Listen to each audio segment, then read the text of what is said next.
I think we should be good to go now. 1, 2, 3. I'm delighted to extend a warm greeting to all the investors, Industry 4.0, Industry 5.0 leaders, and startups who are joining us today for EthAum's Venture Partners Industry 5.0 Innovation Pitches. Just to introduce myself, this is Pankaj Gupta, Managing Partner at EthAum's Venture Partners. We are a deep tech revenue scaler based in Singapore with approximately 100 startups from different parts of the world, stages, and sectors. Most of our startups are B2B at a stage where they have done meaningful business in their primary market and now want to expand in more geographies, acquire more enterprise customers. These are AI, ML, blockchain, IoT, robotics, AR, VR kind of startups disrupting various sectors such as Industry 4.0, Industry 5.0, retail, supply chain, healthcare, prop tech, BFSI, and so on and so forth. We have witnessed a lot of Industry 4.0 innovations that focused on improving efficiency, productivity, and factory bidder using technologies such as IoT, AI, big data, robotics, etc. However, the big question is, can we truly achieve a long-term impact? Can we truly achieve a long-term impact by focusing only on efficiency and productivity while ignoring sustainability, human centricity, and human-machine collaboration? And that's why Industry 5.0 innovations become so critical. Rather than replacing humans, Industry 5.0 innovations complement their abilities, leading to more efficient and effective outcome. And that's the reason we at EthAum took responsibility to identify some truly inspiring Industry 5.0 startups and showcase them to the industry leaders and investors. Today, we also have a very diverse jury with a lot of experience in the manufacturing, investment, and innovation space. The jury will rate startups according to several criteria, provide them feedback at the end of the event, and obviously share their insights on the solution, scalability, differentiation, and so on and so forth. Now, I would request our jury to introduce themselves. Jury members, please provide a brief 30 seconds introduction. If I may start with Anne, since I see her on my screen. Anne, please go ahead.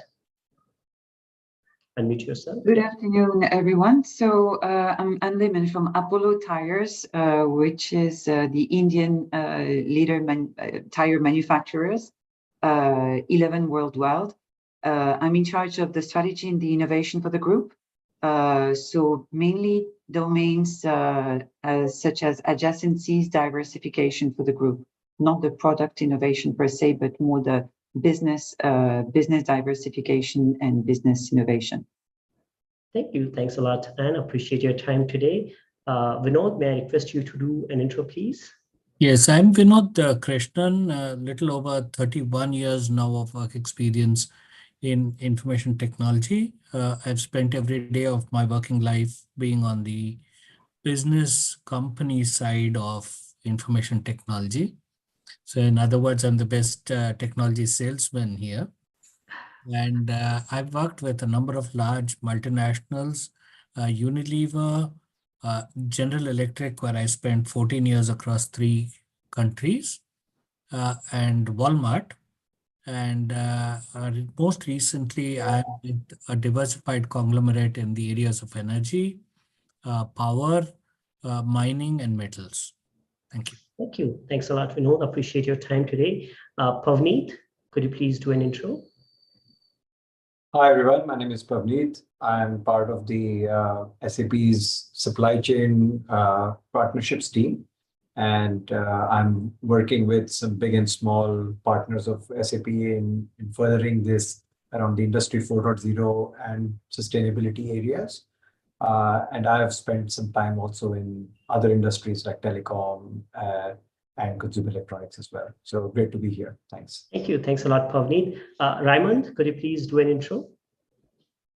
So my name is Raymond. I worked 37 years with Siemens. Left Siemens 2 years ago. I was responsible for digital industries, lived in 5-6 countries. And now I started an own company, but we are already after 2 years in 54 countries.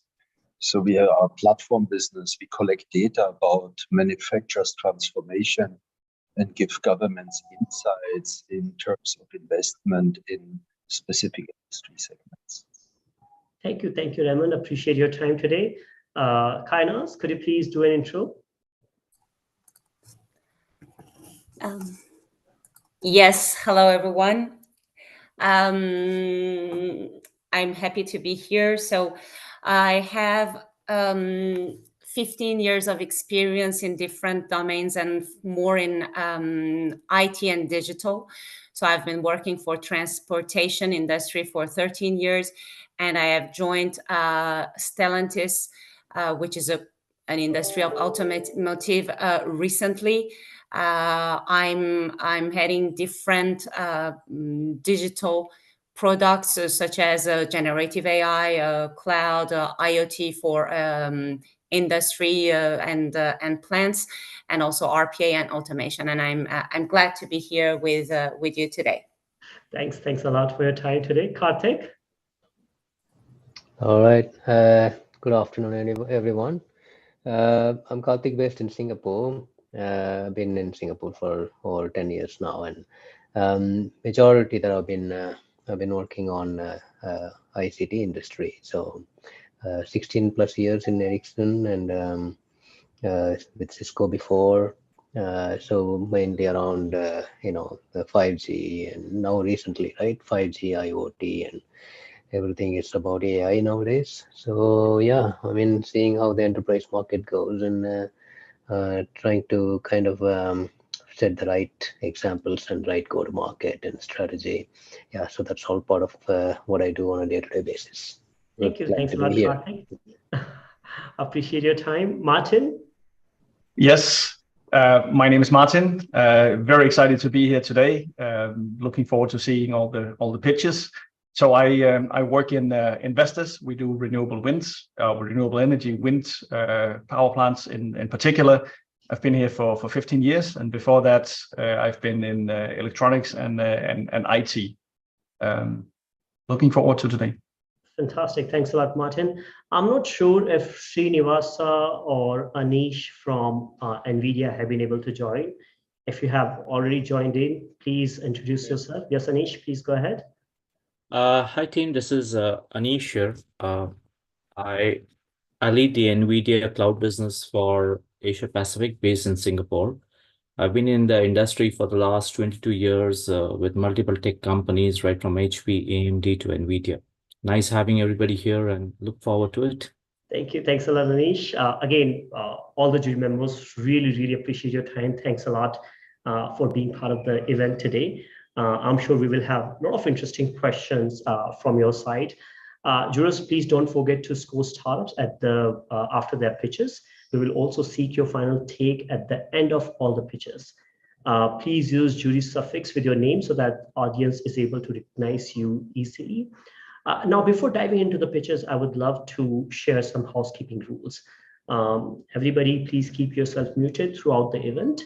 Unmute yourself when you have questions, when you want to share your feedback or insights to the startups. Please use chat section for the Q&A only. Please don't spam it and raise your hand or use the emoji if you want to ask questions or share something. Now we need to start with the presentations. Our very first presentation is Sensio. It's a Brazilian startup, and we have Luis on the call with us to obviously respond to your question after the pitch. But yeah, Sensio is a startup that has focused on production and inventory control for the manufacturing industries. And here we go. Hi, my name is Luis, and I'm the founder and CEO of Sensio from Brazil. So why am I here? This is a picture of me when I was 3 years old on the building site of the new plant from my dad's furniture factory. This plant on the right. I've been raised in the manufacturing world, and I've always loved this industry and the technology behind it. After college, I worked in my dad's factory for 3 years, managing all the operations.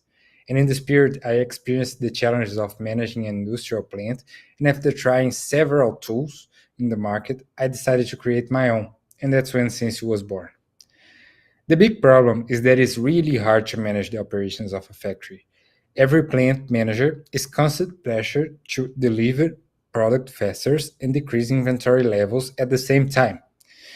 To solve these problems, we built Sensio, which is an AI-powered platform for managing inventory, supply chain, and production operations of manufacturing companies. Sensio is a platform that makes it easy to plan, schedule, and optimize all of the operations with features such as bottleneck identification, production scheduling, demand forecasting, inventory optimization, and manufacturing-specific dashboards. We bring up to 25% decrease in inventory levels and up to 30% decrease in lead times.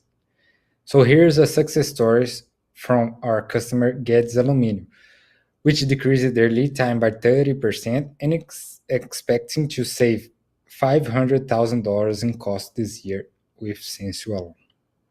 Sensio is built by people who deeply know the industry.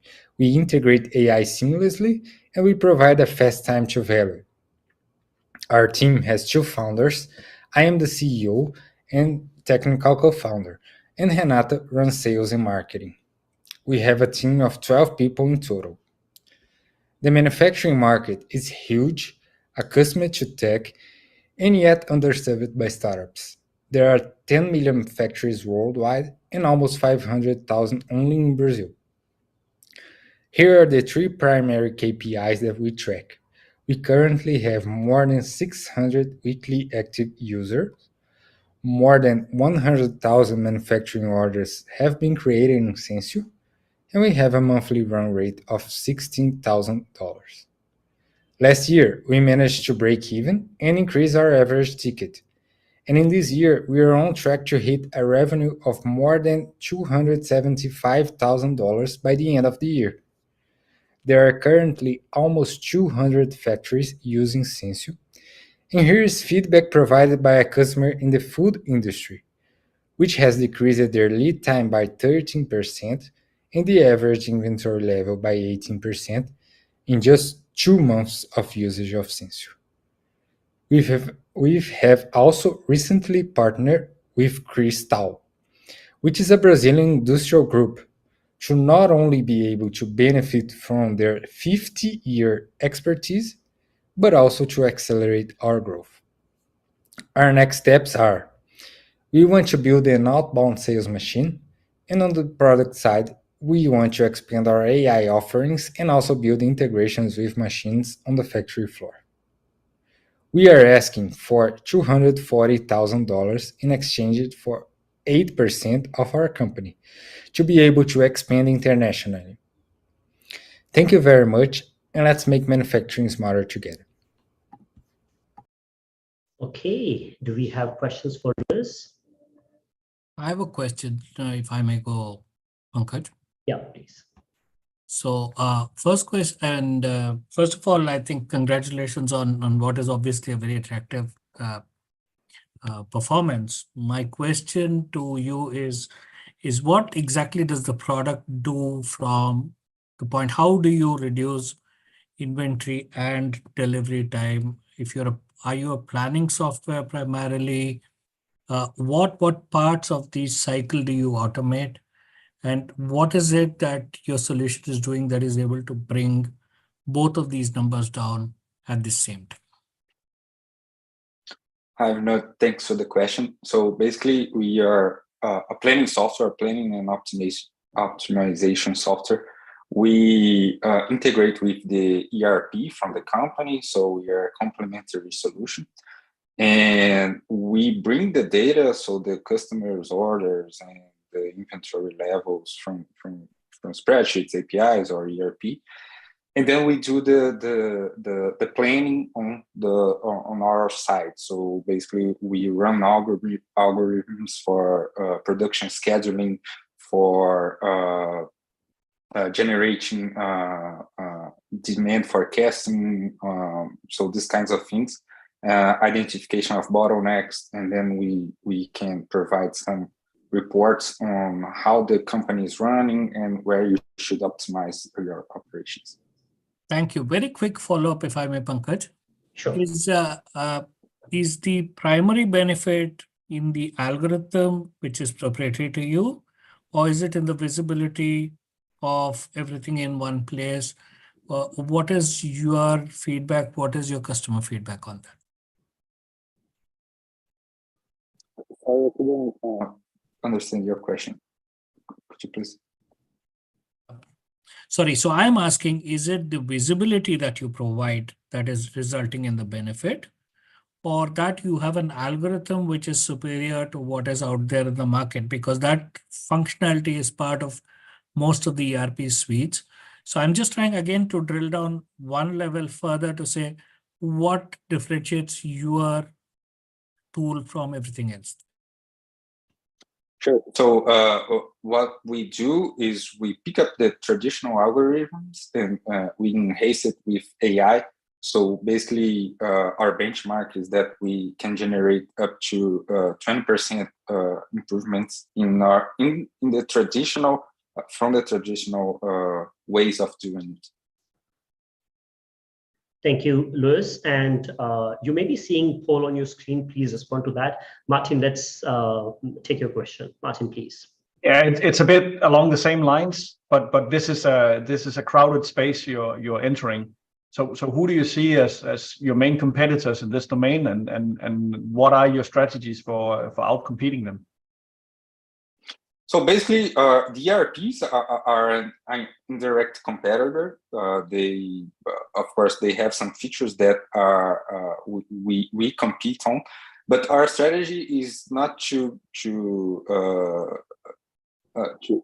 dominate and take away them, but to integrate with them, to complement them, and to offer solutions that integrate seamlessly with something that the customer can use both of the solutions and get the better of each one. Thank you, Luis. Got a question? Sorry, go ahead. Yeah. Yeah, so I somewhat similar, but I see it's Industry 5.0 kind of a pitch. I was kind of expecting what futuristic things that you do apart from competing on the current levels. So like, for example, the roadmap, or, I see that you had a break even in 2023. What sort of things, roadmap features that would actually take you to scale this business further? That's one part of the question. And secondly, then what's the single most challenge that you face with the factories? I understand your background being in the factory. It's quite useful to you. But what's the single most challenge that you face, and how Industry 5.0 technology is gonna kind of sort that out? That's something that I kind of want to understand. Sure. So basically, when you're in the middle of the process, we have the ERP on one side, we're here, and then there's the factory floor on the other side, where we currently don't have like integrations directly with the factory floor or with the machines and sensors on the factory floor. So basically, what we have to do is trust the data that is coming from MES systems or manual inputs. So our roadmap is to work on that and to be able to gather this data directly or in a more efficient way. We are kind of evaluate what we should do there. But basically, this is the main challenge today. So to be able to close the loop and to not only be able to plan, but to control on the other side of the equation. How do we, sorry, follow up? How do you ensure, how do you know that the data that's coming in is useful to you or not? It's typically in a data lake. The way you process that with the AI is that basically garbage in, garbage out. So how do you make sure that the information that you get or the data you get is the right data? So basically, today we don't know. We have to trust that data that is coming usually from MES systems. But that's the gap that we plan to cover, to be able to get that data directly. Okay. Okay, thanks a lot, Luis. I know there might be more questions and comments, but I request to take them in the chat section because we need to move on to the next presentation. Again, thanks a lot, jury members, for asking questions and providing feedback. The next one is WinCSS. It's a Vietnamese startup that offers a bunch of cybersecurity solutions, most importantly to the automotive manufacturing companies. And here we go. Hi, I'm Han, board member and chief fundraising at WinCSS. WinCSS is a leading company in the cybersecurity industry with four main divisions: identity and access management, IoT security, IT security, and automotive cybersecurity. About the current market size, the global cybersecurity market was valued at $200 billion USD in 2022, with the expectation grow at CAGR of 12% from 2023 to 2030, especially in IoT expansion, video authentication, automotive cybersecurity, the field WinCSS focus on. The first problem, 86% of breaches are due to stolen traditional passwords. 2.5 months is the average time an organization spends resetting passwords. So the solution of WinCSS Video 2 ecosystem provider a password-less authentication in the Asia-Pacific region. The solution is recommended by Microsoft and Video Alliance. This is the product. You can see the key push in the phone or your system, and you can forget the password in all of your browsers. This is our testimonial. The next problem, automotive cybersecurity incidents have risen by 600% since 2016. And automotive manufacturers face significant compliance challenges with various cybersecurity standards to sell in each market. With WinCSS Automotive Cybersecurity, we deliver a robust suite of solutions to enhance worker safety and compliance with international standards. This is our happy customer from Taiwan, Japan, US. With the traction, WinCSS revenue still growing during the economic downturn. We expected to double revenue in 2024.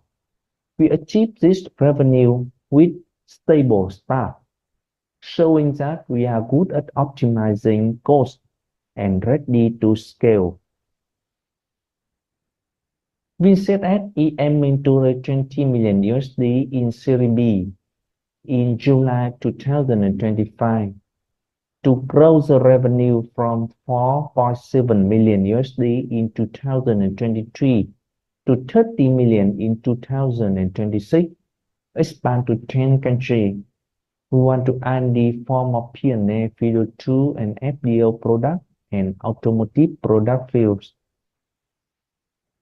We have a dream team in the Asia region, with the talent from 12 to 20 years of experience in the cybersecurity market.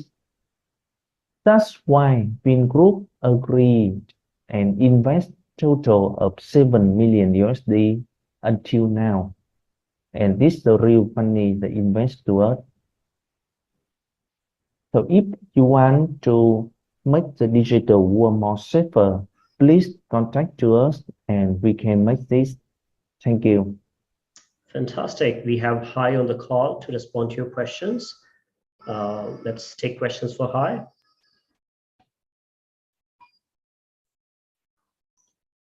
Yep, jury members, please unmute yourself.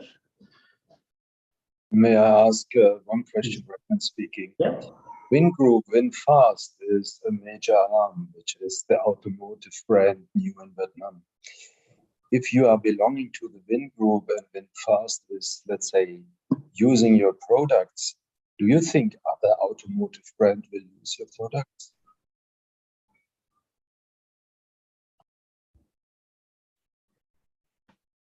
Hi, there. Okay. Thanks for your question. Firstly, now we provide the automotive cybersecurity not only for VinFast. We have just provided for AutoCreep in Korea, SEV in India, and we have them pass the Europe standard to sell into EU. Secondly, we belong to a part belong to Vingroup, VinFast too.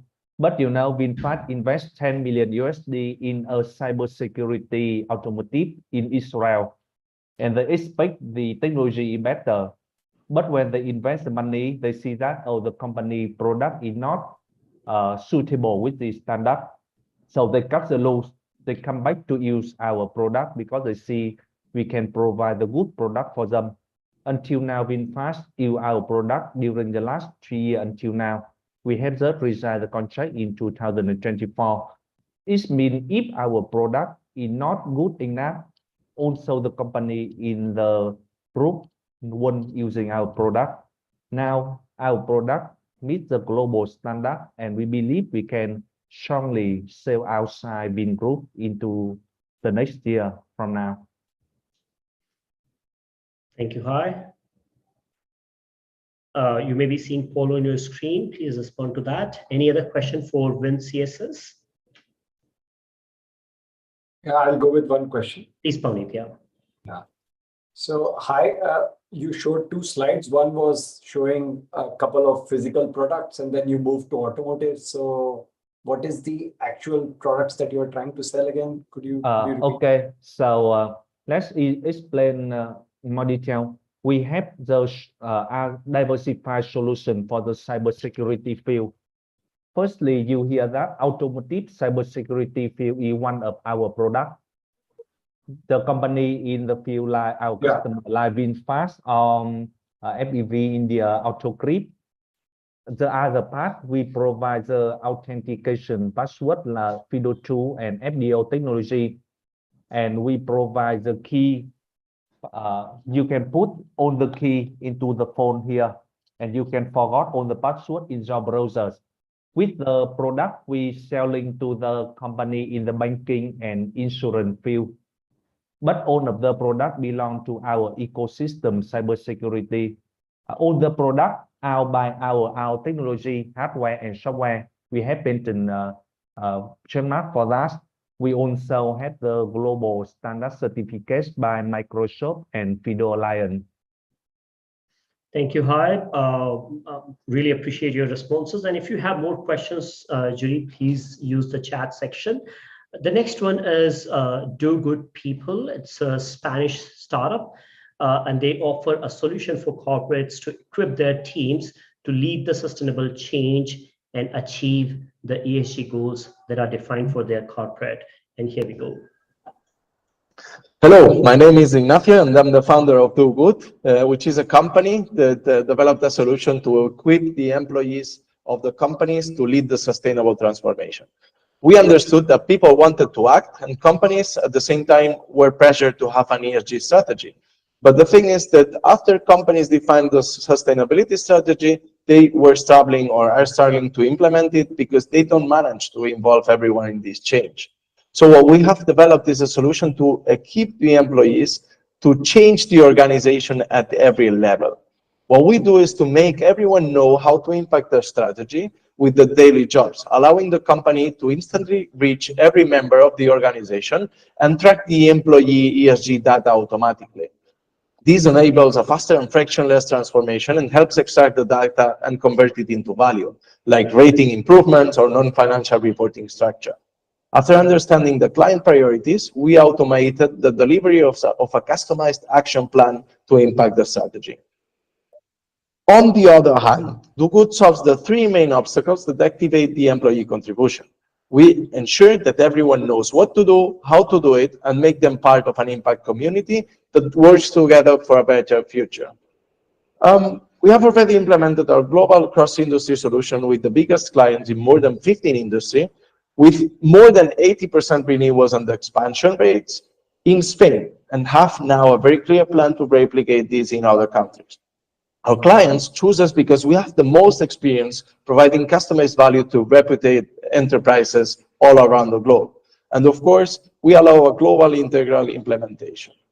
we have been there on that team that has been previously a C-level executive in the software and sustainability industry, which means that we not just have the ingredients, but we also have the talent to manage such a big growth.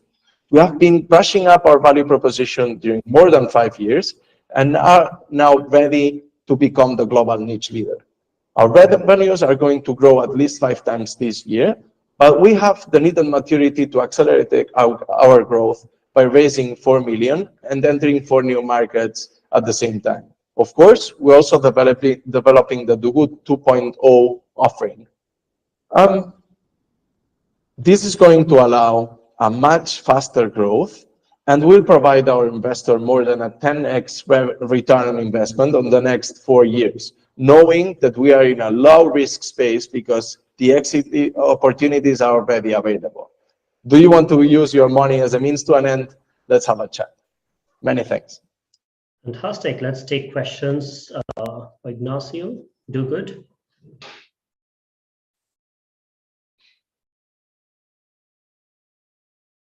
Jury members?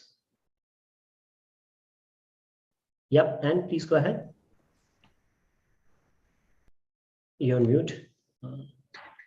Regarding the type of clients that you're targeting, would it be more SMEs or companies in the service industry?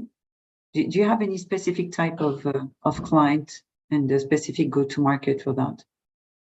Yeah, amazing question, and we could speak about that like for ages because it's kind of, you know, like regulations are affecting plus 250 employees, which means that every company in there might be a target for us. But the thing is that what we realized during these years and trying things is that we need to prioritize the companies that have like high scope 3 emissions, because these are the ones that show better conversion rates because they are like in the stage of already, you know, if they move the employees, they move the whole organization's impact. So that is basically the point. And although we have already worked with many very big industrial companies and we can provide a lot of value in there, we're basically prioritizing big corporations that basically have scope 3 emissions. And after that, we'll tackle like the industrial space. I mean, being a little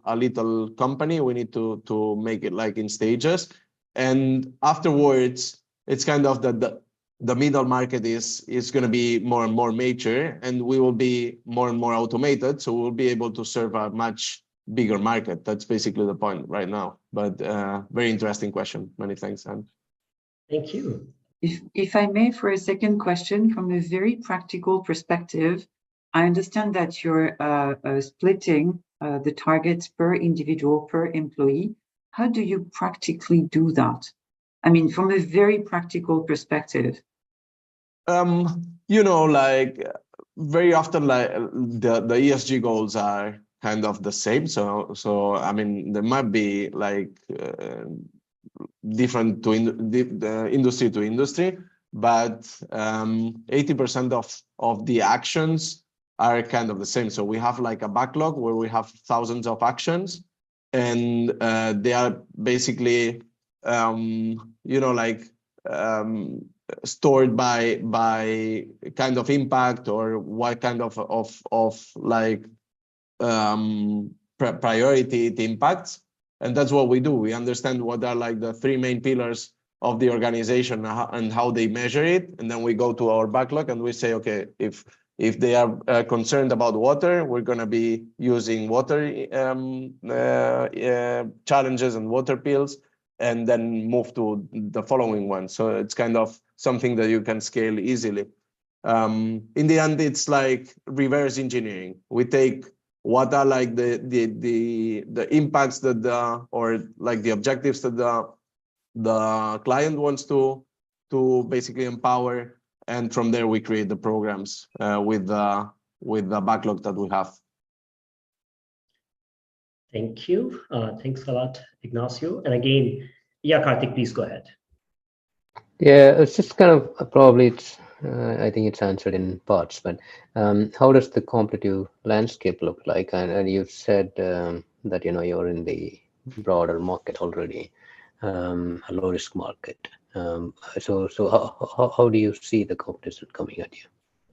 Like having been 5 years in this space, what I realized is that like most of the investments in ESG software, let's say corporate ESG software in this kind of space, have been invested in reporting software. And this is kind of software for analysis. We are already in the second stage, which is execution. It's not, many companies do already know, or at least have a first MVP of where they stand. The point now is how they accelerate and execute and improve what they are doing. And that's our space. And there is not much in there, like there are like many, let's say, new little clients entering the space. But if you compare our value proposition and we have been doing and brushing up during these years, we have very clear like competitive advantages in terms of, how we basically don't speak about generic things, but we basically adapt ourselves to the client, and like the efficiencies that we have been building during these years. And that's basically where, without having invested a lot in go-to-market and in making noise in the different spaces, we have been contacted by EY, by Deloitte, we have been contacted by Wolters Kluwer, we have been contacted by many different players that have a problem because they don't have an offering in our space, and they are interested in incorporating software like ours, and they are already like very big projects that are trying to create, let's say, comprehensive solutions in the ESG space, and the way of making that profitable is to use software, and that's where there is a very big opportunity that without really looking for, we have found. And that's why it's a safe market, because there's the regulations behind, and because that's like a very natural second step of the companies in the sustainability journey. It's not like, where do I stand? It's how do I accelerate? Thanks a lot, Ignacio. We'll have to move on to the next presentation, and I see that there's one more question, but probably we'll have to take that in the chat section. The next one is Waste Locker, a personalized approach for an informed and efficient in-house waste management. And here we go. Hello, I'm Mark, the CEO of Waste Locker, and we are about no missing waste. Currently, there is a huge missing gap. More than $100 billion needs to be invested into solid waste management to meet regulatory and environmental needs in developed countries alone. And we are solving one of the core issues of missing data.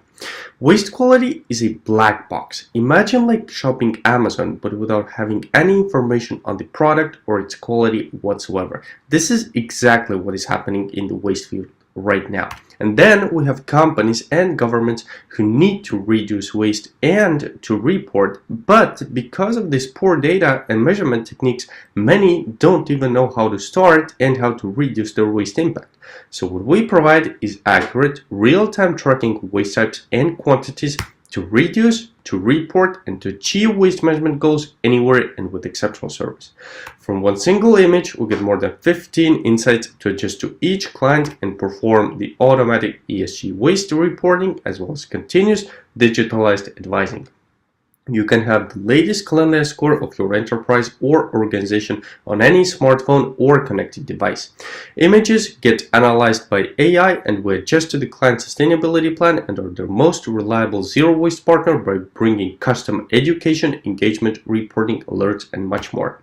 Here are some of the examples. For example, the banking sector, one of our long-term customers, we have reduced mixed waste by 30%, increased waste purity by 50%, and increased waste-related ESG reporting precision by 90%. Another example from the retail sector, we managed to increase the initially fragmented franchisee engagement into sustainability practices by 60%, increase waste purity by 30%, and again the waste-related ESG reporting by 90%. Our solution is uniquely applicable for any visually identifiable waste, from offices to events, construction, and so on, even waste trucks to map waste generation in the smart city environment.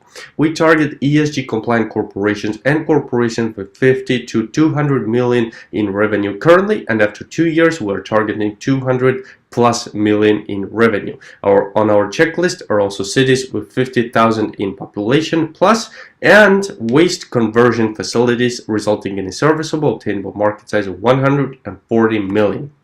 And here's the interesting part. We have a unique head start. This year, we became the exclusive partner who's certified by the European Commission and the ambassador to bring quality and sustainability by reducing waste. We leverage this recognition as well as our multiple strategic partners and clients in the EU and the GCC to capture our key market areas. In terms of competition, we're automated to be as simple as setting up any other smart home device, but personalized as a home with extensive security tailoring. And this is showcased. We have multiple contract clients from various sectors in the EU who are already paying, as well as some confirmed PayPals in the GCC, and big companies and corporations in the pipeline. Our current business model is a subscription-based service to deliver substantial results to our clients, and with WasteLocker it is at least 50% less expensive to achieve such results. And in the future, we're the Amazon for waste, opening us multiple other revenue streams of over 150 million. And of course, all this would be impossible without the team. We are united by the desire to optimize, and waste has been along on our checklist. It all started with our CTO, who at the age of 16 invented an EU award-winning smart waste solution. And now we have all of the necessary core competencies to make it all happen. Thank you. Okay, we have Christian on the call to respond to your questions. Jury members, yes, Karthik, please go ahead. Yeah, waste management it's been it's been in basically in talks for some time, and a lot of people have deployed a lot of IoT solutions like the ultra wideband and things to track even the people who are employed to dispose of the waste. I understand this is more of a AI usage in the cameras to identify the parts. Do you also track anything outside that, like the people who go to collect, or it's just about just the parts that are being collected? Yes, thanks for the question. It's just about the waste itself and also the timing of the waste, let's say. This is done partly for data privacy regulations and rules, that once we personalize this to the specific person throwing it away, then there are a lot of GDPR concerns involved. But what we can do is we can provide a specific timestamp of, when was this item deposited. And if, let's say, a real estate customer happens to have some door access logs or some security camera footage, and they want to actually correlate the data that they get from us with some other data that they have the legal right to, then of course they can figure out, who is actually doing these mistakes, who is actually messing up this waste management. Or in the case of public facilities, this could also be a security concern that oftentimes things can be thrown in the wrong places. For example, if in an electronics waste bin, someone throws a cup of coffee on top of that, then that could be an explosion hazard, actually.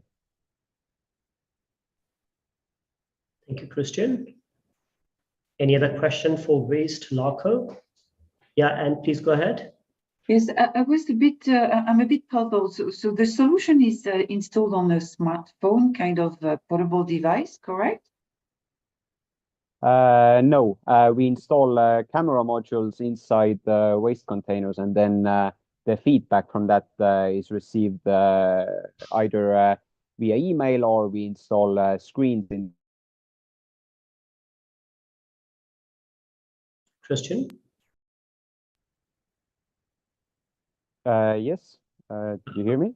I think your screen was frozen for a moment. Okay, I think there's a question from Martin. Martin, please go ahead. It's more practicality. So you're saying that you have a subscription-based model. Yes. But how have you set that up? How are you making money on this?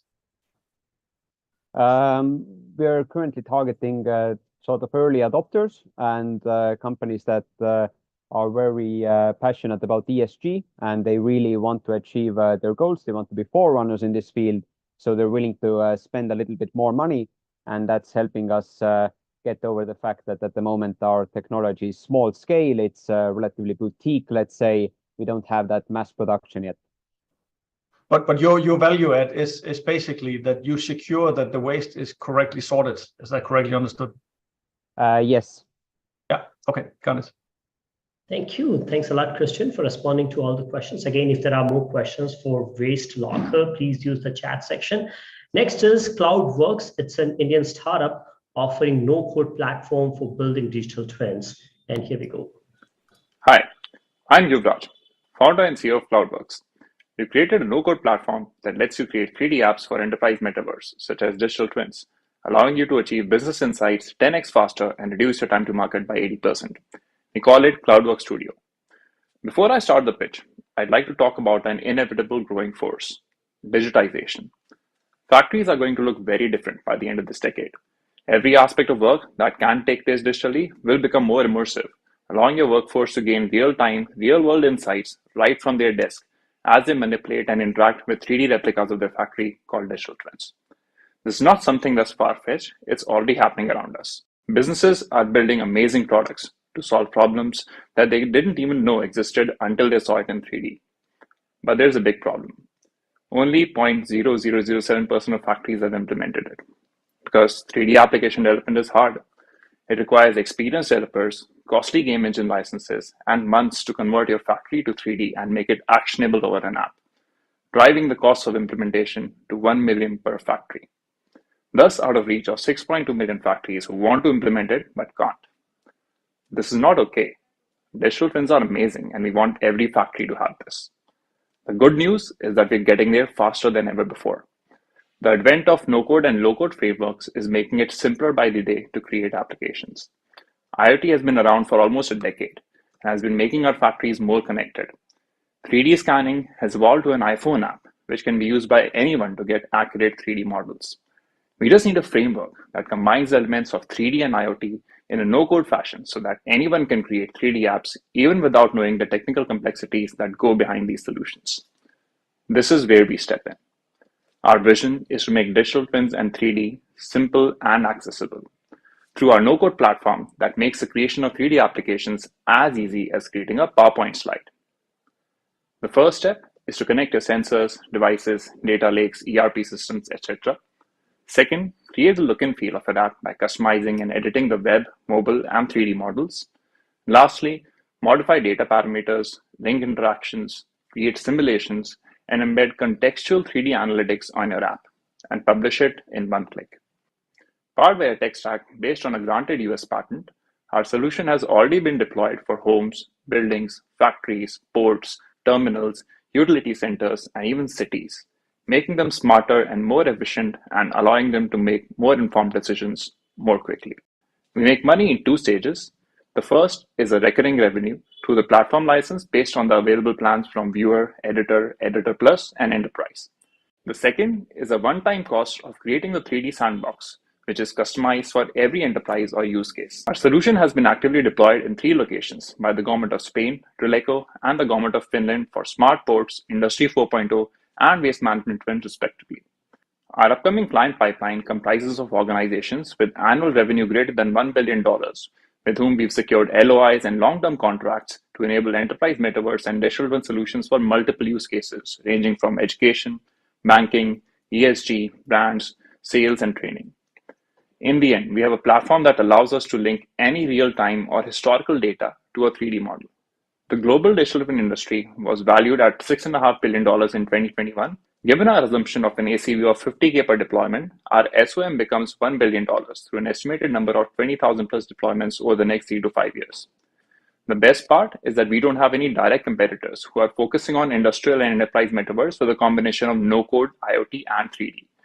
There are some of the solutions which come close to achieving what we are doing, and it's clearly evident that the flexibility and no-code capabilities that are offered with CloudWorks Studio are unmatched. Also, we're the only solution that allows you to take the code output. The team comprises of 18 developers, generalists, and artists who come from a gaming, VFX, and IoT background. I've been a thought leader in the field of IoT and 3D for quite a few years and was also featured in Forbes 30 Under 30 Asia in the 2016 edition. Our CTO and co-founder Kaushik comes from a startup background, having been the CTO of Primark. Our CBO is Mr. Dinesh Prasad, who was the head of Qualcomm India and South Asia for the past 2 decades. We're raising a seed round, which will largely be used in sales and customer acquisition, along with product development, during which we will be expanding the US, Middle East, ANZ, and ASEAN markets, and launching the asset marketplace and B2D version of the product by Q3. The enterprise metaverse is like a gold rush. The metas are digging the gold, the NVIDIAs are selling the access. But we're the third type. The type that's making this gold rush accessible and reachable to those who don't even know how to hold an axe. Join us in the movement. Thank you. Fantastic. Questions for you, Raj, please? Yeah, can I go? Yeah, no, please go ahead. Yeah, so Yuvraj, I think the question is really that who is your target customer within an enterprise? Is it a business user? Is it a business user or an internal IT team? Yeah, so in the case of a factory, because almost all of our deployments are built around either some factory or some actual tangible premises that way. So the supervisor or the, let's say, the owner of that factory floor in some sense would be our target customer. And if you look at the same analogy in a warehouse, the warehouse supervisor thereby becomes our target. So you've reached a level of simplicity, you believe, with low code, no code that enables them to actually build a digital twin by themselves. Yeah. No, so one thing to clarify over here. So our no-code capabilities aren't from 2D to 3D creation. They are, once the 3D model is created and it's deployed, after that, they can make changes on top of it. So similar to how Wix allows you to edit a website, but you can't design a website in Wix per se that way. So that you do as a service, as part of your... Yeah. So that's our one-time cost where we create the whole 3D sandbox for them. That actually answers my second question, which is, are you just the platform or, if I build a model on your platform, do I own your model? Do I own the model or do you own the model? Yeah, no, so the customer owns the 3D models. And you said export of code. Yes. Does that mean that typically once they're done with the development and the no code, they can actually go off your platform? Not really. The code in this particular sense is the file format of the 3D model. In our case, it's the GLB and the GLDF as well as the USDZ file format. So the main reason why we allow this export in this format is so that they can also reuse whatever 3D changes they've done in our platform. They can reuse this in Unity, Unreal, or some other simulation software that they might be using internally within different teams. Understood. And how about integration with other platforms? Because that's obviously, let's say I'm using digital twin for a fault reporting or something. I have to be able to create tickets, I have to be able to interface to other platforms. How do you accommodate that? Yes. So in that case, we are very closely integrated with the SAP ecosystem because almost all of our clients are already having some pipeline in SAP HANA or BTP or some other platform within there. So, and we're also part of the SAP startup cohort since 2022. So since then, we've been closely working with all of their internal IT and other tools so that we at least have the data part sorted out through SAP and the actual 3D part or the visualization there resides on us. Are you compatible with any other visualization solutions or you are standalone in that sense? So we are a web-based solution. So essentially, we can become let's say, a web component within any other web-based visualization solution as well. For example, we can be a small web component within your Tableau dashboard or your Power BI dashboard as well. Understood. So that was my question. Thank you. Thanks a lot, Yuvraj, for answering all the questions. And we'll have to move on to the next presentation. Again, if you have more feedback or questions for Yuvraj, please use chat section. The next one is iGrowMe. It's a manufacturing OS designed to integrate operational technology with advanced IT solutions. And here we go. Hi, I'm Barbara Rus, co-founder of iGrowMe.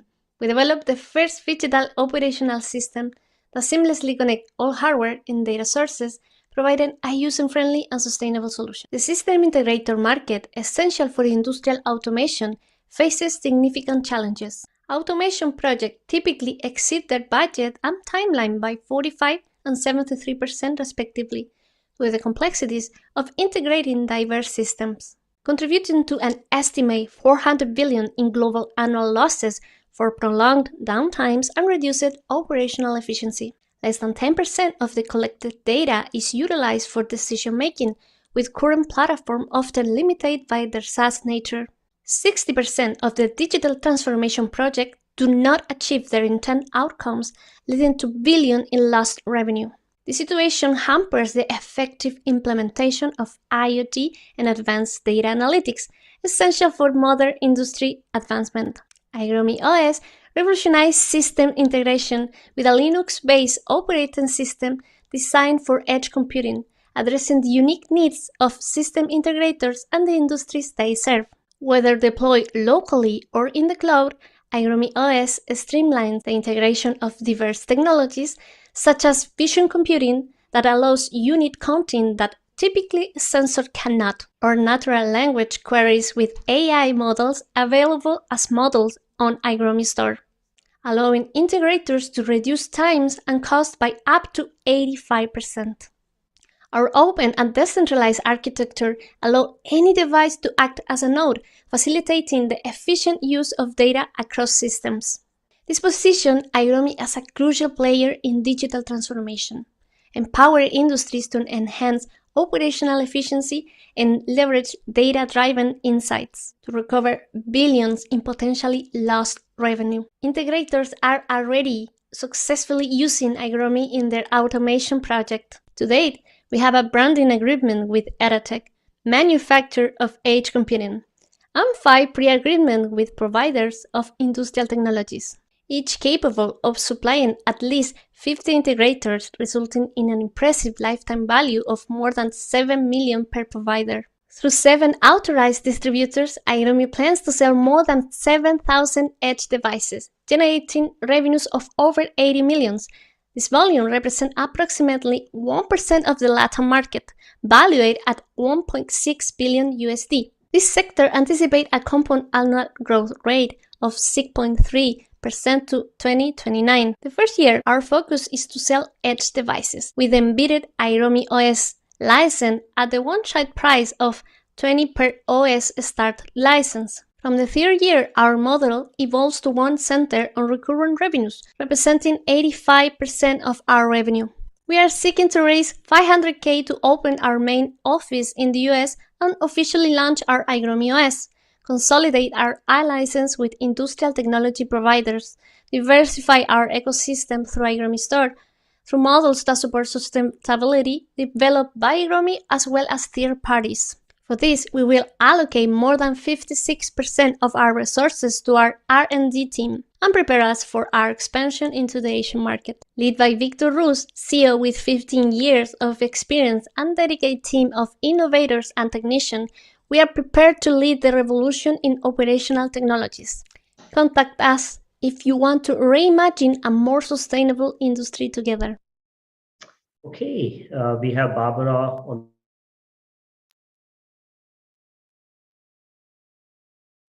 Yes, I'm here.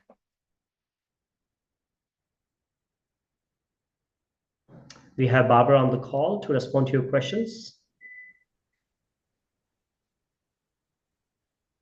Yeah, Anne, please go ahead. Hi, Barbara. Thank you for the presentation. A quick one.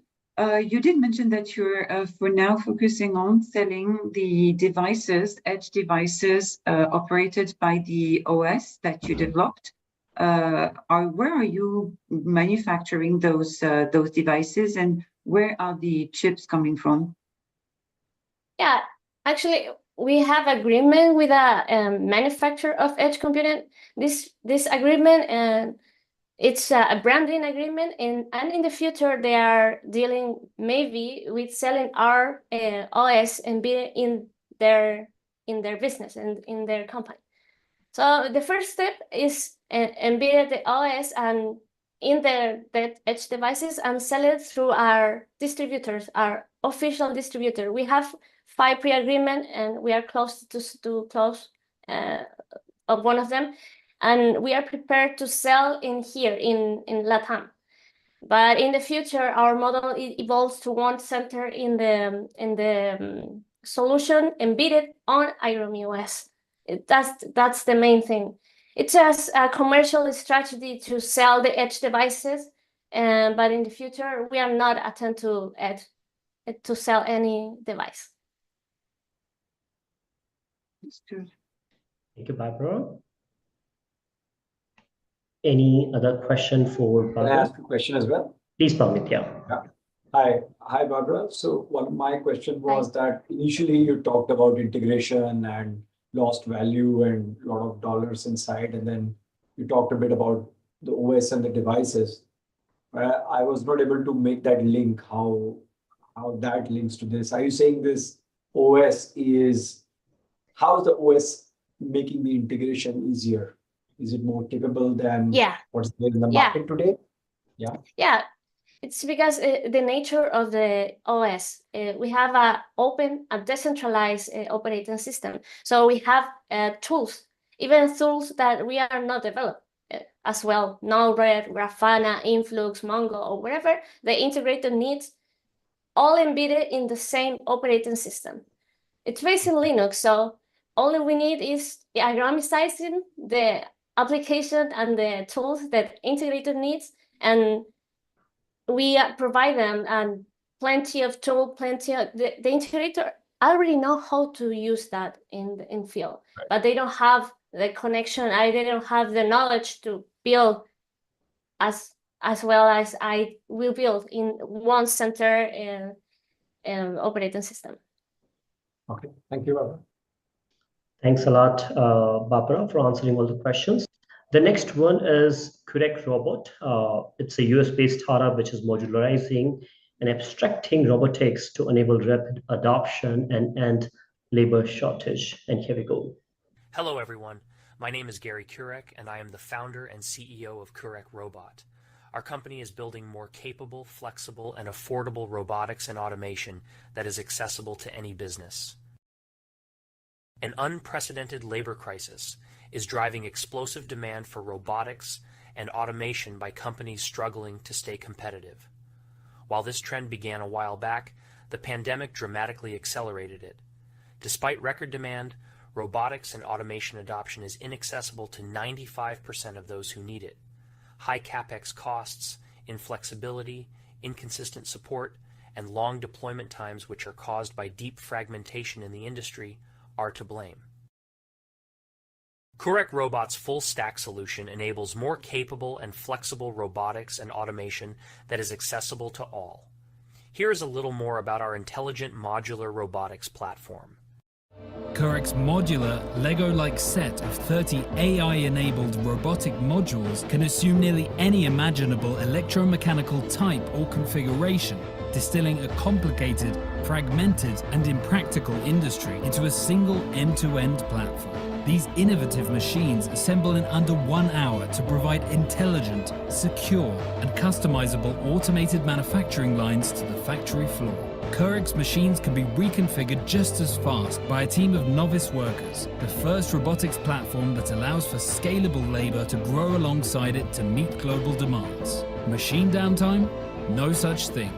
With every Correct machine being based off the same modular platform, a small shelf of spare modules is enough to have any machine back up and running in minutes. No more months-long repairs. Globally, industrial automation is a $180 billion market today. Robotics is expected to be $500 billion by 2025. Maintenance, repair, and overhaul is $650 billion, where submarkets like the United States Department of Defense budget of $45 billion per year, and even just drilling holes at $15 billion per year, fall under as well. Beyond that, the foundation of the global economy is labor. Robotics and capital equipment is labor distilled, and Correct Robot Corp is robotics and capital equipment hyper distilled into a single vertically integrated, scalable, and easy-to-use platform. The robotics industry will likely be home to some of the largest market cap companies in the world within the next decade or two, the ones that best solve the problems with automation for these massive markets. Automation today, like high-volume, dedicated factory automations, offer high throughput but low flexibility and high CapEx costs. Robotic work cells fall into a category called soft automation, which is somewhat more flexible but still quite rigid and lower throughput. Humans, and soon humanoid robots, fall into a category of highly flexible but low throughput solutions.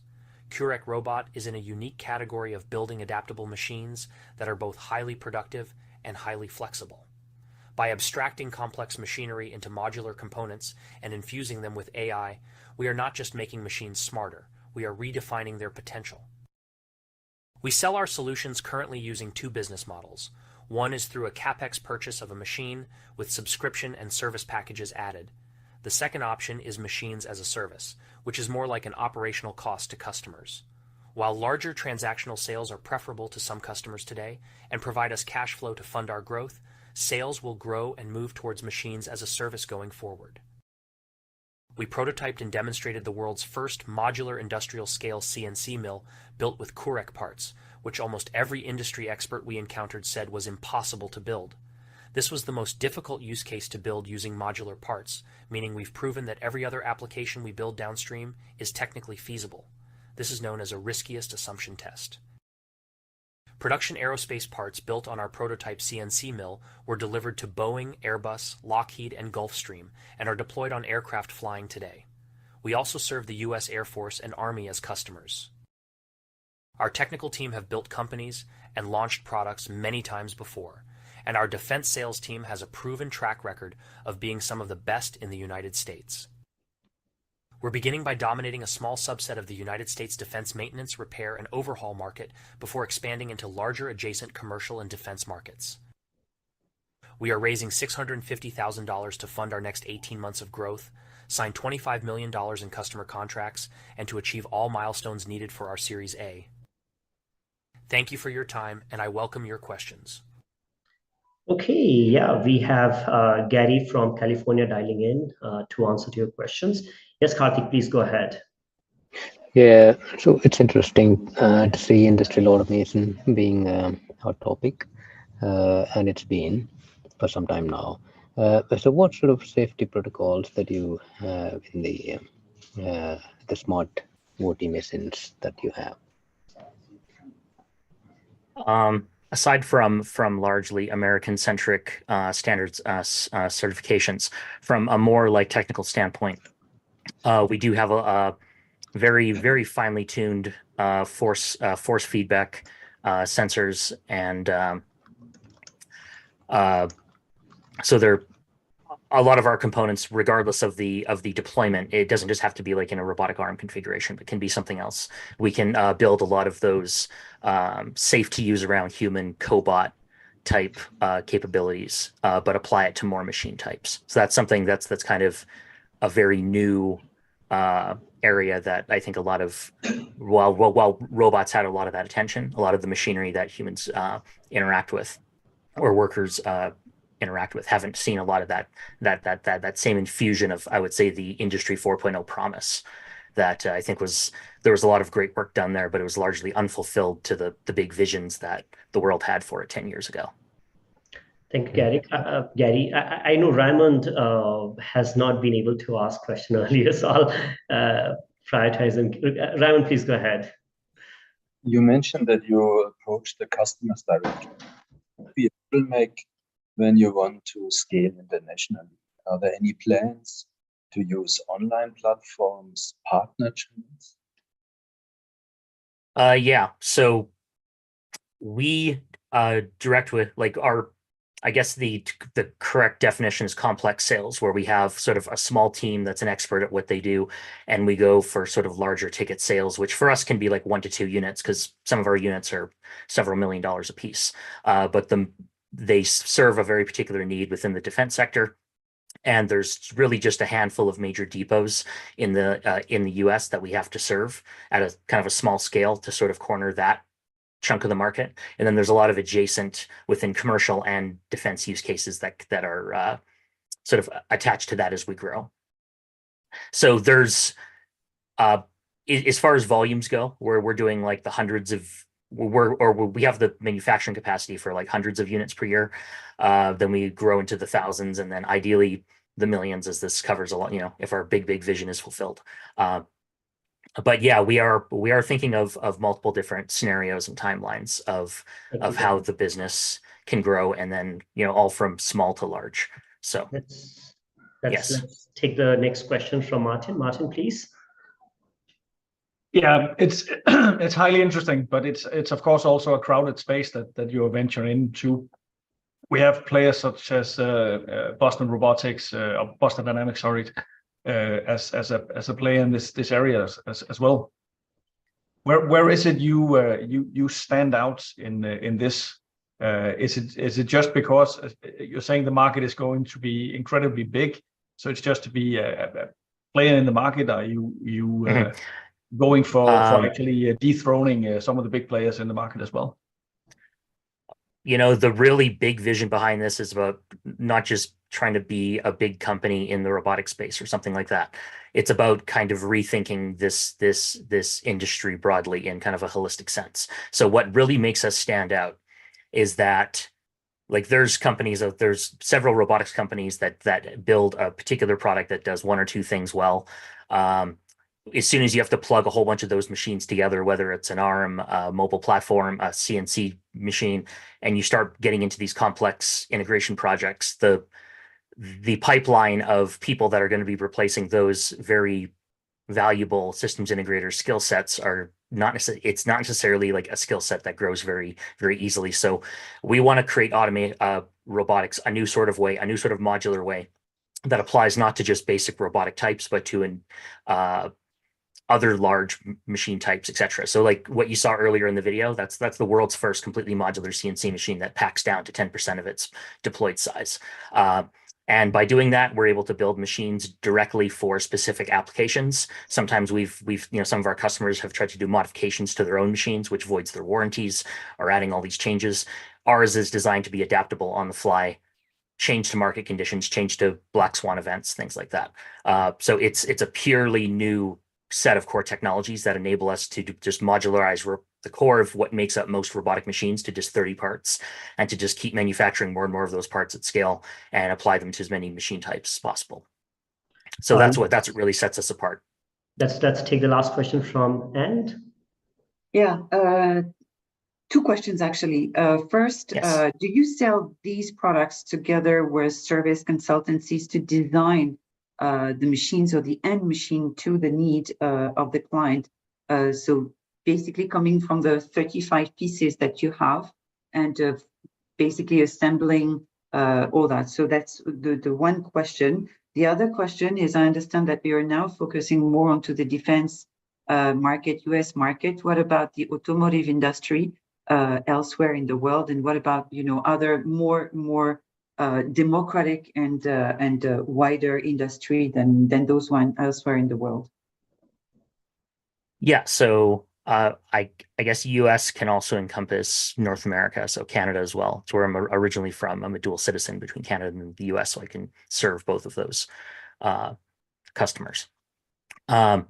In addition to that, our defense sales team has experience across NATO countries as well. So it's part of our plan in the next few years that once we have a bit of a stronger foothold within the US market, we're already creating the plans now, in advance of how we approach countries like Japan and other NATO members around the world, and then just kind of the general Anglosphere countries as well. So on the defense side, that's how we kind of how we grow out. Adjacent to that is the maintenance, repair, and overhaul market of the commercial airline industry, where the economics are somewhat similar. Large fleets to maintain, wash, paint, do servicing on. So that's kind of an immediate jump in the commercial side. And then going further than that, like full end-to-end manufacturing processes where we have our parts and pieces able to assemble into machines, and then robots that can, tend to those and then do assembly and inspection and stuff like that. So we're sort of targeted on mRNO mostly, but I think automotive is a natural next step, and we are talking to a lot of the large automotive manufacturers around the world now. But we're still working on building a solidified customer relationship with them and plan. Thank you, Gary. Thanks a lot. If we have more questions for Gary, please use chat section. The next presentation is from Synchrol. They have built a zero friction gear technology, and obviously that could transform multiple different industries, but they are starting with EVs. And here we go. Hello, I'm Paul Bogar, founder and CEO of company Synchrol. We want to transform the entire machine world with our new and revolutionary gear technology, starting with EVs first as our beachhead. Did you know that the entire machine industry relies on a technology that is over 2,000 years old? Yes, these are the gears. Isn't it time to change? We came up with a fundamental change, a paradigm shift in this field. We use balls rolling without friction to couple the gear wheels. The balls roll along grooves on the two wheels as they make the coupling. Pure rolling, no friction whatsoever. We save energy and CO2 up to 70%, depending on gear type. For the types used in EVs, we save 8%. But there is more. Our gears have smaller size, longer life, lower noise, and other advantages. Our technology is applicable in all machines, and our total available market is of gigantic $200 billion. We are focusing first on the electric vehicle gear market that is expected to grow to about $200 billion next 10 years. We proved our technology at TRL5 on test rigs, and in some cases at TRL6 in final operation environment. We measured very high efficiency already at these early development levels. Here are a few examples for customer projects for marine winch, robot arm, and machine tools applications. These examples illustrate the versatility of our technology in terms of geometries and applications. So where do we stand right now?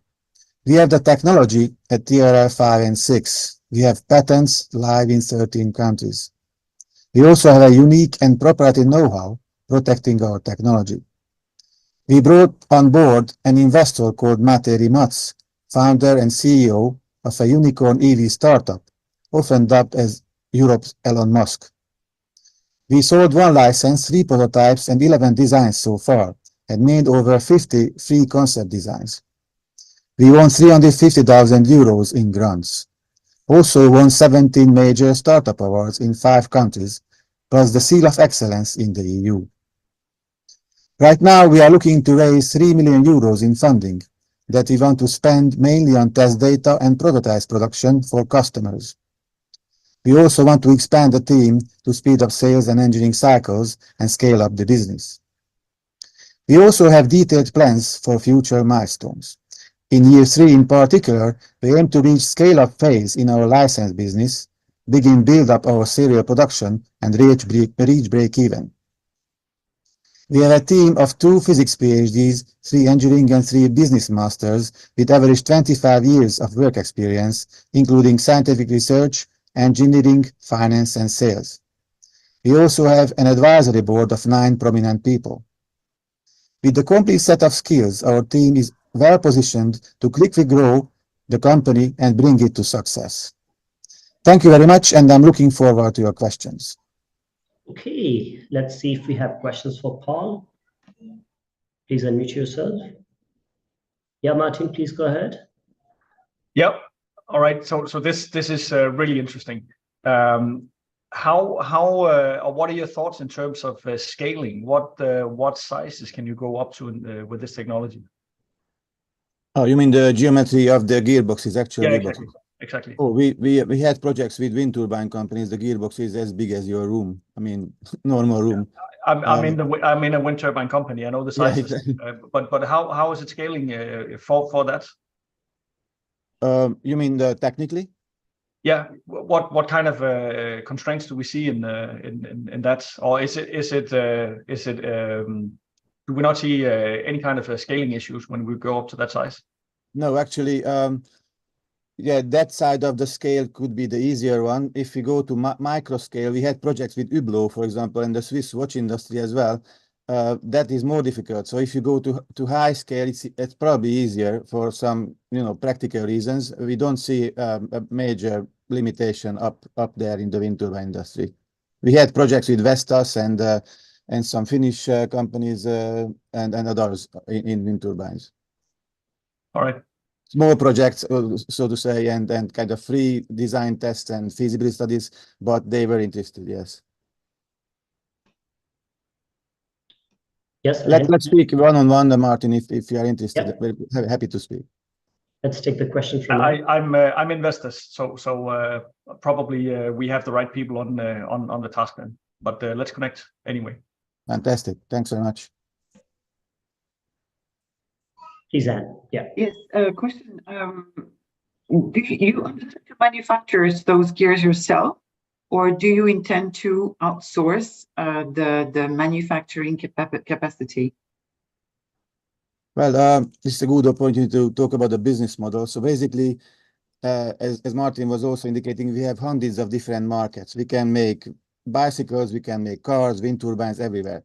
And these businesses are all separate in a sense that in some businesses markets, we can sell the technology and let them produce the gears. We can, of course, participate if we want to, or we can actually keep some markets to ourselves fully, not sell the technology, keep everything to ourselves and produce the gearboxes ourselves. Right now, we already have like small suppliers. Our prototypes are made by them. We make the prototypes using these suppliers. We don't have our own machines, so we are not that capex, properly financed. But these suppliers are excellent and high quality, and our prototypes are very good. If we scale up, of course, it depends on the market and the volume there. Automotive could be very high volume, like others could be smaller. We are open to all these options, and we have the capabilities, I think, to explore all possibilities. Thank you. Thank you, Paul. And obviously, we need to take more questions in the chat section. The next presentation is Circular. It's a platform to monitor industrial leaks to achieve ESG and GSG goals using AI and industrial IoT. And here we go. Hello, I'm David Lagrejo, CEO and co-founder of Circular.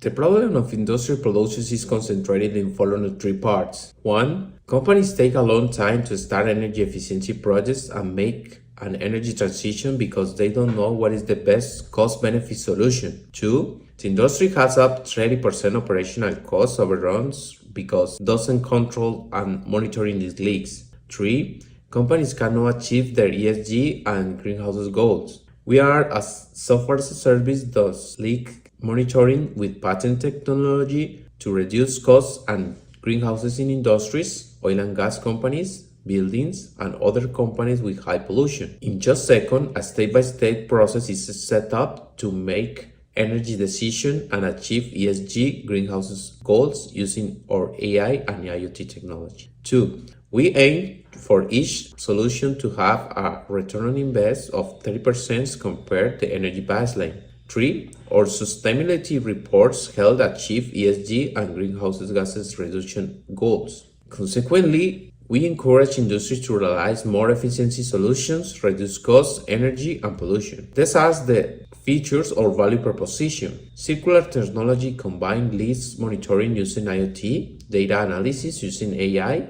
creation and improvement roadmaps, reporting and energy solution. We offer an end-to-end solution. And at the end of the day, companies are going to have a circular stamp. This stamp shows the percentage improvement in energy consumption compared to the baseline and serve as validation of greenhouse gases reduction efforts. Company, we want to share this progress. Compared to the competition, we have an end-to-end solution, patented sensor technology, and AI algorithm to monitoring different types of leaks and perform predictive maintenance.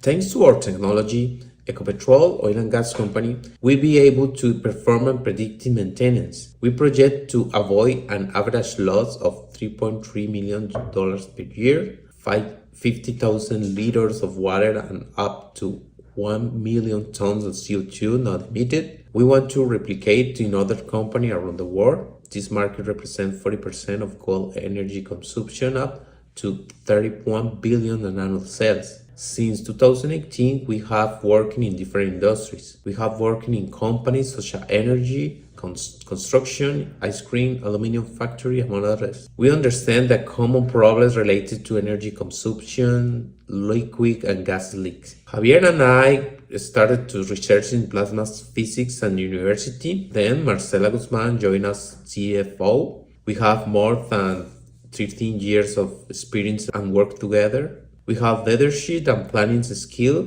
We are passionate about being a leader in fight against climate change. In 18 months, we had achieved revenue of 67K, a patent on sensor and AI algorithm to monitor industrial leaks. Likewise, we helped avoid 400 tons of CO2. We have started our own capital bootstrap. We are looking for $500,000. This represents a valuation $5 million executed in 18 months. The money will be used to support the market adoption strategy based on integration with APIs and shareable GSG greenhouse gases asset, circular stamp. We projected $80,000 in revenue and $65K in annual recurring rate. We want to be a global benchmark and avoid up 1 million tons of CO2 equivalent per year. Feel free to contact us. Thank you.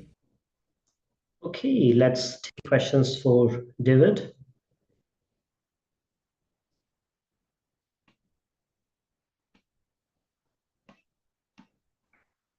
Any questions? You will be seeing the poll on your screen. Please feel free to respond. I'll go with the question, Pankaj. So, David, I think in the video you talked about leaks that happen in let's say industrial sector, and then how you monitor it. So, isn't that a standard age-old IoT use case? How is that differentiated, and how do you do that? David, please unmute yourself. Yeah. We concentrate in solution to steam leaks, basically the main steam leaks, because it's very common in manufacturing industries. We have a patent pending for a hardware device to detecting and monitoring steam leaks. This hardware can be used in other kind of leaks because liquid, solid, and gas and combination. Common leaks in a steam process and thermal process and something like that. The innovation is that in the end of the day, the company have monitoring leaks and energy baseline. The platform can show what is the improvement of energy consumption and CO2 compared to the energy baseline. Thank you. Thank you, David. Thank you, Pavneet. The next presentation is Octagram. They have built next-gen A1 controller for security and building automation. And here we go. A1 platform, programming instead of constructing new hardware. What is an A1, and what is its place in the world of technologies for technical security? To answer these questions, let us draw an analogy from the world of books. At the end of the 20th century, electronic books, commonly known as e-readers, appeared on the market. A lot of people have appreciated e-readers because they are easy, handy, compact, reliable, and have several serious advantages. First, you are free to choose the books you are interested in. Second, you may have as many books on your small device as you wish. Third, you can delete the book you have read and download a new one at any time. In the world of technical security, the A1 platform has the same advantages as the e-reader in the world of books. A large quantity of printed books poses no problem. A rich library looks like something prestigious, while a bookshop seems to be a wonderland. However, the whole e-reader market grew in the world of books. This made access to books easier and reduced the environmental pollution. Continuing with this analogy, we could say that in the world of security and intelligent buildings, only printed books, in quotes, are still being used and even produced. Since nobody creates libraries in the security and intelligent building industry, the books, in quotes, are discarded after use, contributing to growing rubbish dumps. Manufacturers rarely address the pollution problem and continue producing more new devices, causing storage rooms and warehouses to expand as well. Why is this the case, and where can we find a solution? Since 2009, we have diligently guided every stage of the product development, from initial design to production, certification, sales, and continuous improvement based on invaluable installation experience. Recognizing the inherent inflexibility of the technical security industry, we have tested the A1 for 10 years to determine if it could occupy a role in the security sector similar to that of e-readers in the world of books. The A1 testing has demonstrated its potential as a foundational component for a wide range of security and intelligent building key systems. Our innovative approach results in reduced project costs, increased income, and overall industry development. Traction. In 2010, Octagram AG was registered in Switzerland. By 2011, MEP's inaugural installation took place in Switzerland, where Octagram AG is presently headquartered. Several other projects have been successfully implemented in this region. By 2014, the team had released over 4,500 controllers of the fourth category since its inception. By 2020, MEP had surpassed 2,000 users across various industries, including banking, telecommunications, government facilities, factories, and diverse commercial enterprises. All users express satisfaction with the efficiency achieved through the utilization of a minimal variety of equipment types to fulfill their safety requirements. Today, we are prepared for large-scale production of the A1. Last but not least, Octagram team is seeking an investment ranging from $0.2 million to $5 million, which will be allocated for manufacturing, marketing initiatives, and payroll. We look forward to working with you. Thank you for your attention. Okay, let's take questions for Nicholas. He's on the call. Thank you for attention.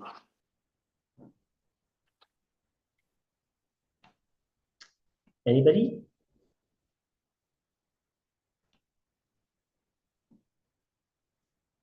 And you may be seeing the last one, and I guess everyone tried. I'll go. Nicholas, Yeah, hi, this is Pavneet. Yeah. So I wanted to check with you. I like the analogy of the ebook reader that you talked about. So what you're kind of saying is that there is this device which is pluggable, can have different types of functionalities, but then you also showed a lot of, I would say, I mean, in my simple way, a lot of models that you have launched. So it's kind of confusing for me. So is it modular or is it a lot of range of models? Yeah. Each time when you start using, you just order special functions you need, and you load it by the firmware, and you do it by the file. You just order file, send it by the computer to this equipment, and it's all. Okay, got it. Thank It's you. more like also like a smartphone with apps. I would say it's the same analogy. It's actually not smartphone because it's without any operated systems or something like this. We just have small loader. Okay. Because it's question of flexibility and in the same time the reliability, and you can't use big one because a lot of people, especially in American markets, using computer as well. But computer, and it have a lot of programs inside. Right. Right. Now And we have just very small quantity of programs and very small quantity of maybe 100 times smaller than computer. We can see it in my hand. It's all can open and put on the head. Wow. Cool. Thank you, Nicholas. Thanks a lot. Thank you for attention. Yep. Okay. So jury members, again, thanks a lot for asking all the questions, providing your insights to the startups. And now you have heard 10 startups, 10 presentations. I would request you to probably highlight one or two startups that stood out from your perspective, and they could have stood out because of their solution or the team or the traction. So anything that you really liked about those one or two startups out of the 10 that you heard. And I know it would be a difficult choice, but yeah, I would love to hear your thoughts on those one or two startups. So who I may request to do that. Pavneet, I see you on screen. May I put you on spot? Please admit yourself. Yeah, Pankaj. So I think for me, I think the correct robot was definitely one of them. With Gary's passion and focus, I think I like that. I also like the iGrow because I think I didn't fully get it. Maybe I need to discuss a bit more, but I think it was quite intriguing for me. And I think probably the third one would be DoGood. So these were the three that stood out for me. Thanks a lot, Pavneet. Appreciate that. May I request Anne to go next? Yeah. So I was actually pretty appealed by Curac Robot because I really feel that they're onto something. The kind of Lego of the robotic world is, or the IKEA of the world. I mean, I really appreciate or think that they are onto something with this approach from a super, complex and super expensive world to something that is a lot simpler to set up, to implement, to maintain. There is definitely something we're interested in. There was, I think CloudWorks could also be. I found it quite interesting because I know that in this field the initial setup is quite often quite challenging. Did a few mock-up in this arena and it's always quite painful. So there is probably something here also interesting. This would be basically the two. Do I have to have three? No, I think that's okay. That's fine. I see Martin had to leave. Martin, are you still there? Okay, no. Vinod, may I request you to? Yeah. So this is going to sound like a little bit of a parade, but I think Curac Robot absolutely. I have to see this, but from what I heard and from the premise and the promise, I think that's really huge. Syncrol, I think, is absolutely something that I think from a technical innovation point of view just stares out. I don't know, from a company point of view, from a business point of view, how that translates, but I think that is huge for me, is the innovation component in that. Right. And the third piece, I think, is two software guys more up my street, which are CloudWorks and WinCSS. I think CloudWorks is easier to understand. WinCSS is a little bit more niche for me, but I think clearly there's some excellent products out here and some excellent innovation. So I am more or less blown away by some of these guys. Thanks a lot, Vinod. Appreciate that. Raman, please. As I already take care a little bit of CloudWorks, so I know CloudWorks and the energy profiles they take. So I isolate CloudWorks now. The best one, but too far away from what we're doing currently, is the Gearbox startup.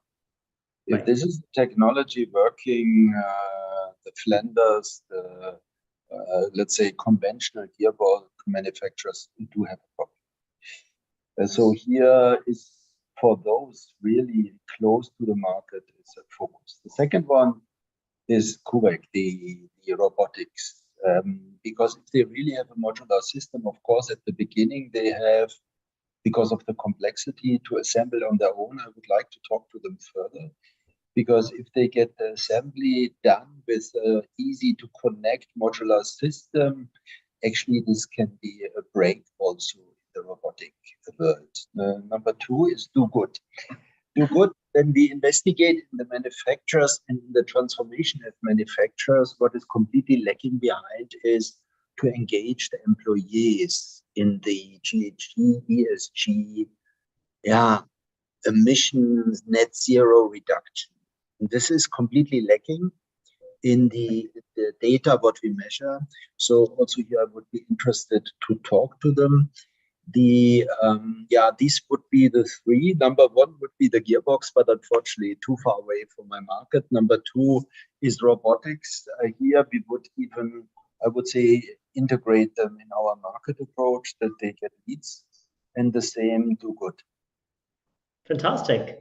Thanks a lot, Raymond. Appreciate that. And I see that a couple of other jury members had to leave because we are anyway over time. Again, thanks a lot, jury members, for your feedback today, for your insights. And I'm sure that these startups would love to connect with you later on to pick your brain, to probably get more support on the go-to-market strategies, on the messaging, on the differentiation, and so on and so forth. So we'll be reconnecting with you in the next few days and weeks and so on and so forth. Startups, I think you have done a fantastic job. It's very difficult to condense the overall messaging in 4 minutes long video pitch and then presenting it to the world, especially on Zoom. I think startups have done a fantastic job. And I think all of them are great. It's just, we may pick one or two based on our own expertise, based on our own, area of interest and so on and so forth. But again, thanks everybody for joining in today and making this a successful session. Let's reconnecting. Let's keep reconnecting in the future and see how we can collaborate even more. Again, thanks everybody. Take care. Stay safe. Bye. Thank you. Thank you guys. Thanks for your support. Bye.